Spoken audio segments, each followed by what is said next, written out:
النهارده بقى هكلمكم عن المجموعة الأمريكية للعناية الكاملة بالبشرة، وأول حاجة هبدأ بيها وأجمل حاجة في المجموعة كلها سيرم الهيالورونيك أسيد. السيروم ده يا جماعة سموزي كده وخفيف على البشرة، بيدي لمعة تحفة، بيقضي على التجاعيد، بيشد البشرة وبيخليها فيها نضارة. بصوا كده النضارة اللي في بشرتي، هتلاحظوا إن بشرتي وخدودي أحمرت. بيفتح وبيوحد لون البشرة وبيخليها كده منورة وصافية وناعمة، بسبب بقى توريد البشرة ده إنه بيشتغل على تنشيط الأوعية الدموية اللي في البشرة، فتلاقوا البشرة مورده كده ومنوره ومفيش اي مسام واضحه، حتى جلد الوز ما بيبقاش واضح. عايزه اقول لكم ان المجموعه دي بتنفع للجسم وللبشره، هو كمان بيعالج الكلف والنمش والتصبغات، وكمان بيفتح ويرطب الاماكن الحساسه، وبيخلي لونها كده كله موحد بشكل قوي وفظيع. اما بقى الحاجه التانية اللي موجوده في المجموعه الامريكيه للعنايه بالبشره وهو كريم محيط العين. الكريم ده بقى يا جماعه معجزه،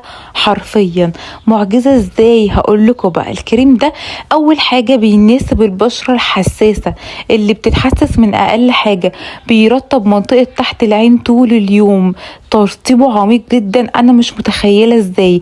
كمان بيقضي على التجاعيد اللي حوالين العين، بينعم الخطوط الرفيعه خالص، وكمان بيقلل من ظهور الهالات السوداء، ولو عندك اي تصبغات تحت عينيكي بيضيع كمان الانتفاخ اللي تحت العين، وبيخلي العين منوره كده تحتها فظيع، وبيخلي لون الجلد متجانس مع الوش كله. تعالوا بقى اوريكم، تعالوا بقى نشوف تالت حاجه وختامها مسك فعلا، وهو جل الكريم الليلي اللي هو بقى ترطيبه قوي جدا، اللي هو بيخلي بشرتك تتهيأ الصبح انها تستقبل السيروم وتستقبل الفاونديشنر اللي بتحطيه، وتستقبل الخروج في الشمس والبهدله طول اليوم.